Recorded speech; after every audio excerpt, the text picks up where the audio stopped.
Seguimos con más temas políticos. Silvia Salgado nos acompaña, asambleísta por la provincia de Imbabura.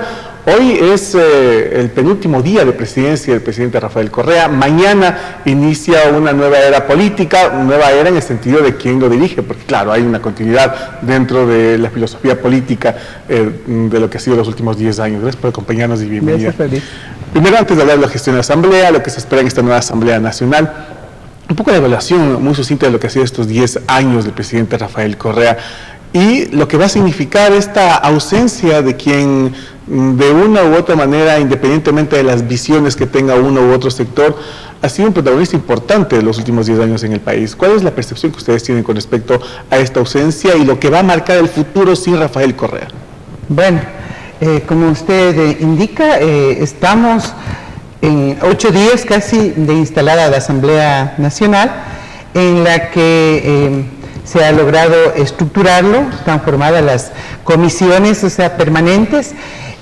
Formo parte de una de ellas, que es la Comisión de Educación, en donde ya se ha empezado a explorar la agenda política que tiene que ser alimentada también con la propuesta desde los ciudadanos.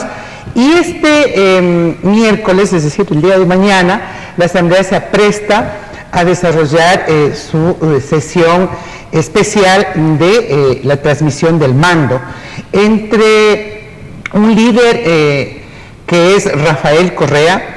Sin duda lo ha demostrado durante 10 años porque se ha puesto al frente de un proceso de cambio en el país que marcó la pauta de a través de una nueva constitución, el desarrollo de esa constitución, un modelo de democracia, un modelo de económico, un relacionamiento o un cambio en las relaciones de poder en nuestra sociedad, una política exterior que sin duda es reconocida a nivel internacional, que muchas veces inclusive de quienes no comparten, lo estudian las propuestas que ha tenido la capacidad Rafael Correa de exponerlos al mundo en representación del Ecuador.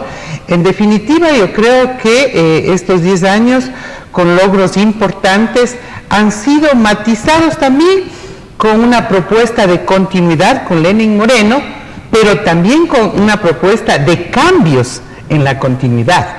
Cambios que están a la expectativa y que inclusive serán producto de un diálogo con diferentes sectores sociales. Yo creo que al momento podríamos evaluar como la responsabilidad de haber recuperado el Estado en manos de Rafael Correa, de haber invertido, de generar las capacidades productivas, pero que hoy viene otro momento, que es de la participación de la sociedad civil, de la participación del sector privado, sin perder la capacidad que tiene, o la responsabilidad que tiene un Estado de ser el ente regulador de todas estas relaciones, de los intereses portadores de los diferentes grupos. Entonces, sí, va a haber un vacío grande, pero sin duda hay todas las capacidades para seguir adelante en este proyecto político, continuar, pero también reconocer la necesidad de cambios en un escenario totalmente diferente. Es decir, más allá de la individualización, de la personificación del sujeto político, ¿termina el correísmo y comienza el leninismo? Bueno, nosotros al menos en la tendencia, en las fuerzas que apoyamos este proyecto, tratamos de que así no sea. O sea, de que si bien es cierto puede haber estas personificaciones, más bien el intento es lograr que este proyecto político tenga claro cuál es su horizonte, cuáles son sus principios, cuáles sus retos y cuál es, ¿no es cierto?, el papel histórico de colectivo que debe tener este proyecto político, porque si no siempre hay el riesgo de que se vayan las personas y se acaben los proyectos.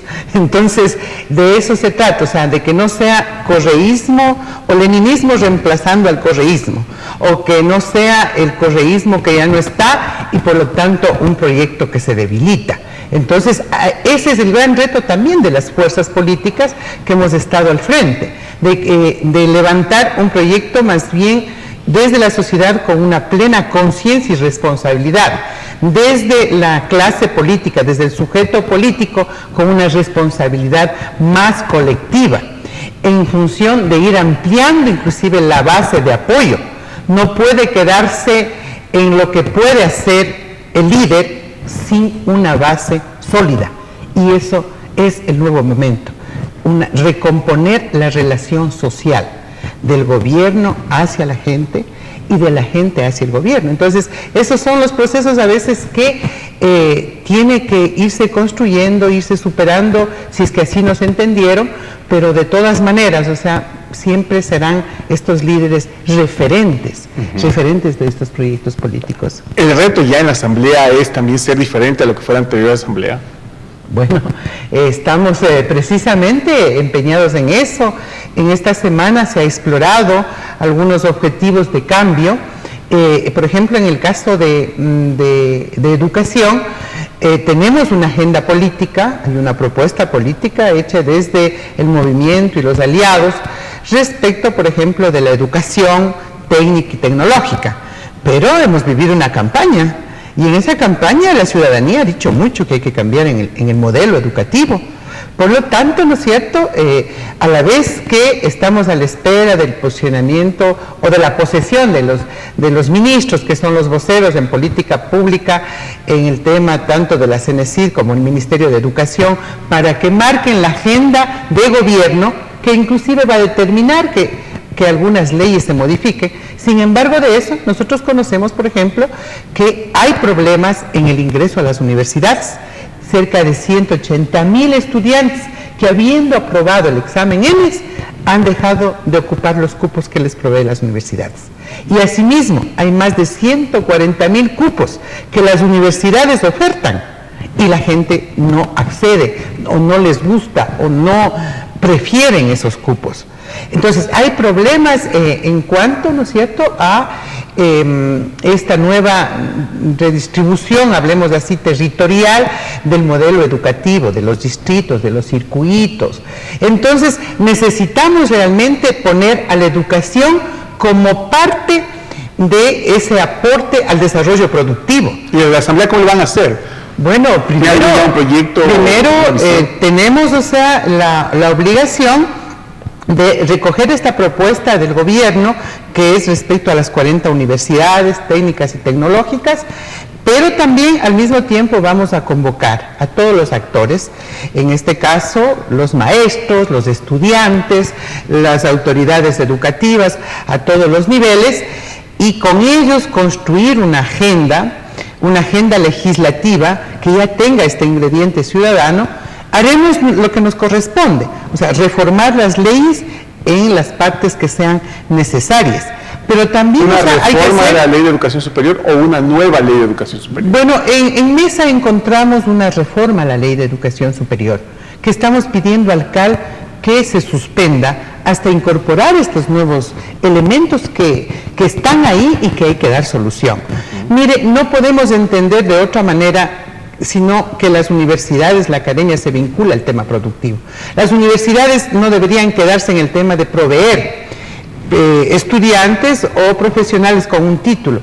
Ojalá las universidades tengan condiciones no solamente de llegar hasta ahí, sino de hacer un seguimiento hasta la reinserción laboral de estos bachilleres que cursaron sus estudios, que tienen una profesión, pero que no quieren quedarse ahí, que quieren o continuar sus estudios en especialización o quieren tener garantías de acceder al trabajo. Entonces necesitamos otro tipo de universidad que también oferte carreras que tengan respuesta inmediata en el aparato productivo. Y eso obliga a trabajar universidad, sector privado y sector público. Hay que readecuar entonces las leyes en ese sentido. Y ya de parte del magisterio, yo he escuchado, se anuncia la presentación de un proyecto de ley que también va a reformar el tema del escalafón de los maestros, y obviamente esa será la primera comisión que la próxima semana estaremos recibiendo para conocer cuál es la propuesta también desde los maestros a la reforma a la LOEI, ¿no? Entonces hay un código de ingenios que está aprobado Y mire, hay algunas, yo he visto en estos últimos días algunas excepciones tributarias, ¿no? Pero que ni siquiera se han aprobado, mientras alguien o algunos sectores dicen hay que eliminar impuestos, y sin embargo hay leyes que inclusive dan, ¿no es cierto?, facilidades a no pagar impuestos a quienes inviertan en educación, a quienes faciliten la especialización, a quienes generen inclusive puestos de trabajo. Entonces, o sea, también hay que hacer no solamente nuevas leyes y reformas, sino evaluación de que las leyes que están produzcan primero un impacto en la sociedad y cómo están produciendo ese impacto, pero también que se aplique, pues, que se aplique algunos temas que las leyes, y yo diría que estamos en este nuevo momento. Los 10 años se hizo muchas leyes importantes, necesarias, eran de acuerdo a una nueva constitución, pero la mayoría de leyes no están aplicándose, o muchos de sus reglamentos están cambiando inclusive el espíritu de la ley. El tema de la ley de comunicación también se ha analizado porque es por parte de la propuesta, por lo menos revisable. El mismo presidente Moreno ha cuestionado en las últimas acciones del mismo representante de la Supercom con respecto a sancionar a los medios como se ha venido haciendo. ¿Se ha hablado también sobre este tema? Bueno, mire, las comisiones especializadas están generalmente fundamentadas en una línea de derechos, por ejemplo, la Comisión de Educación, Derecho a la Educación, de la Salud.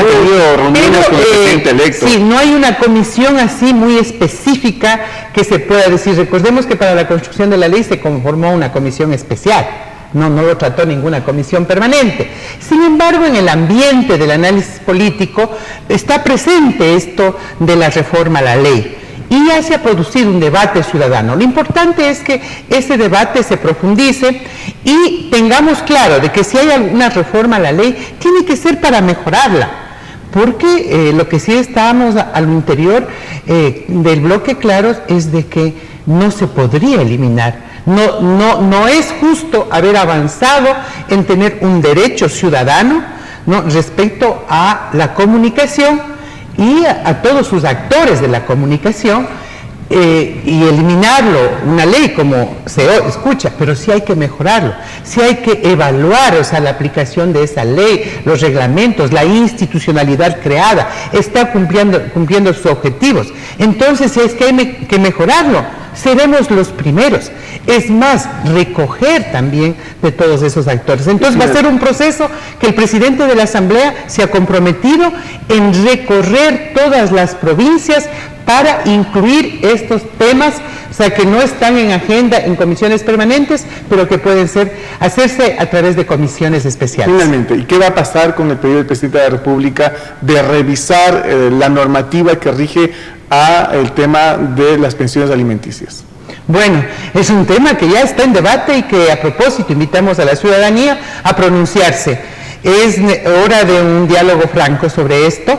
La Corte Constitucional ya tiene un pronunciamiento que declara inconstitucional algunos artículos sobre el Código de la Niñez, entre ellos y los más importantes que la ciudadanía tiene interés es respecto al apremio por falta de pago de pensiones. ¿Ustedes están alineados? ¿Qué les parece la propuesta del presidente Rafael? Y lo otro que es la prohibición de salida del país también por falta de pago de pensiones sería inconstitucional. Mire, nosotros lo que consideramos es de que este debate nos debería llevar a transparentar una realidad del país, no lo que quisiéramos que sea. No lo que quisiéramos que sea. También se habla de una rendición de cuentas de las pensiones alimenticias, se habla de el compartir la tenencia de los hijos, y tenemos que tener como representantes de la ciudadanía, de esa realidad, de los hombres, de las mujeres, de las familias, la capacidad de poner en la mesa de debate el bienestar y el interés superior del niño. Ese es nuestro compromiso desde ya. Por lo tanto, mire, al momento nosotros, independientemente de que reformemos la ley, entran en vigencia las resoluciones y la sentencia de la Corte. Entonces no podemos legislar sobre eso. Por lo tanto, el apremio ya no estará dentro del Código de la Niñez. La prohibición de salida del país ya no estará ahí. Pero obviamente es nuestra responsabilidad, ¿no?, el garantizar de que el interés superior de ese niño esté dado por la responsabilidad de padres y madres. No puede ser que todavía falta discutirlo más, la propuesta hay que pulirla. Una persona no puede salir del país. ¿Y la pregunta será, señor, usted sí puede salir del país, o señora, usted sí puede salir del país? ¿Quién se responsabiliza? ¿Cómo usted garantiza la alimentación de su hijo, las responsabilidades frente a su hijo? Entonces, eso es lo que nos corresponde a nosotros. O sea, si ya no hay apremio, entonces, ¿cómo se garantiza de que ciertos padres, o sea, teniendo no paguen, y otros realmente de que se conformen con una pensión mínima de $80, y también en la ley se diga, ¿no es cierto?, en el proyecto de ley se diga, hay que rendir cuentas de los $80. Yo me pregunto, ¿qué pasa si en la rendición de cuentas de los $80 la madre gasta 300? Habrá entonces la posibilidad, ¿no?, o las condiciones, o sea, para que ese padre se responsabilice no de los 80 que le salió la pensión, sino de los 300 que gasta la madre. Y lo otro, Fabricio, no se puede negar el amor de los hijos a los padres ni de los padres a los hijos por falta de dinero o por una condición económica. También es cierto. Entonces, mire, no es un tema de aquí o acá, sino es un debate que tiene que poner la realidad de nuestras familias, la cultura, la idiosincrasia, pero ante todo la responsabilidad frente a los hijos. Entonces, hay un pronunciamiento de la Corte, hay una propuesta del presidente Correa, ¿no?, y hay un debate de por medio que inclusive se permitirá con las nuevas autoridades tener una posición. Pero desde ya, ayer me han llamado algunas madres de familia y me han dicho, queremos conversar o queremos ir a exponer la realidad. Me han llamado algunos padres de familia y también están interesados. Entonces, ojalá también podamos como provincia contribuir al debate y nosotros realmente apertura, porque allá no va a ser yo pienso y esto debería hacerse, sino qué dice nuestra sociedad, qué sociedad queremos, cómo están nuestras familias y cómo debemos aportar. Agradecemos la presencia de Silvia Salgado, asambleísta por la provincia de Imbabura, analizando varios temas importantes dentro de lo que es el futuro inmediato del país. Finalizamos el espacio de entrevista de amigos televidentes, como siempre agradeciéndoles por su sintonía, pero invitándoles a que sigan con nosotros, tenemos más aquí en Cataluña.